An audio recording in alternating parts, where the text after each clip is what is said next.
Hey, what's going on, guys? My name is Joey Biagas, and today I'm going to show you how to save a video onto your computer without installing anything. Now, it's very simple. I'm sure anyone can do it. Let's go ahead and hop onto the computer here. What I'm going to do is take a video from my external hard drive, which is located right here. It's got my name on it. Alright, so I'm going to double click, open that up in my Finder here.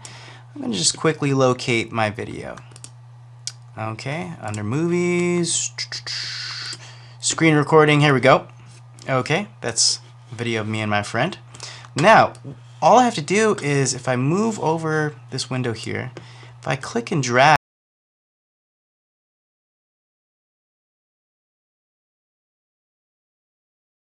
right onto my desktop on my computer, and it's going to copy it from my external, and it's going to just leave it without installing anything.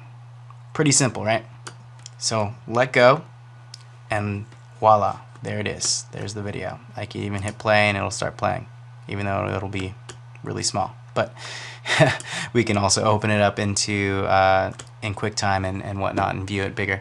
But there you guys go. That's pretty much it. All you have to do is click and drag and drop from a hard drive or wherever the video is at onto your computer. And it's that simple. You don't have to install anything. But there you guys go. If you do have any other questions, please let us know. And thank you for watching.